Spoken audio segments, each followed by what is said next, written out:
Meninggalnya Sutrimo, yang disebut sebagai penjaga rumah mantan Jaksa Agung Muda Tindak Pidana Khusus, Febri Adriansyah, menjadi perhatian publik setelah berbagai informasi mengenai kronologi kejadian beredar di masyarakat. Berdasarkan informasi yang beredar, Sutrimo dinyatakan meninggal dunia pada Kamis 23 Juli 2026 setelah dibawa ke RS Muhammadiyah Taman Puring, Jakarta Selatan. Menurut kronologi yang beredar, sekitar pukul 6.37 WIB, Sutrimo sempat menghubungi kerabat dan mengeluhkan kondisi kesehatannya. Tidak lama kemudian, ia ditemukan dalam keadaan tidak sadarkan diri. Informasi yang beredar juga menyebutkan bahwa saat ditemukan, dari mulut dan hidungnya keluar busa. Namun, hingga kini belum ada keterangan resmi mengenai penyebab pasti kematiannya. Data yang beredar juga menyebutkan bahwa saat tiba di rumah sakit, Sutrimo sudah dalam kondisi meninggal dunia. Dalam rekam medis yang disebutkan, almarhum memiliki riwayat amputasi pada jempol kaki kiri. Sementara itu, pihak yang tercatat sebagai penanggung jawab administrasi di rumah sakit adalah seseorang bernama Febrio Adianto. Keterangan dari pihak keluarga turut menjadi perhatian.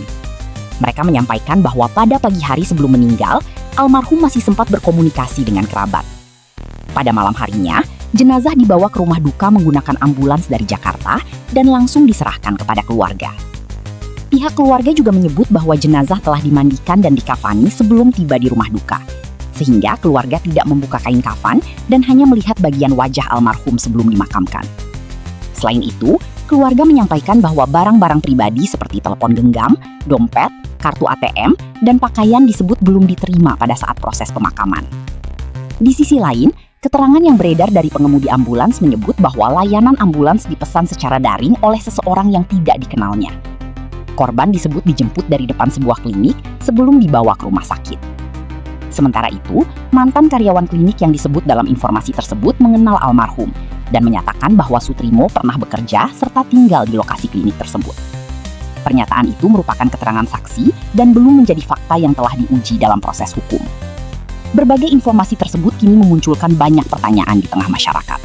Namun hingga saat ini, belum ada keterangan resmi dari aparat penegak hukum yang menyatakan adanya unsur tindak pidana ataupun mengaitkan kematian Sutrimo dengan pihak tertentu.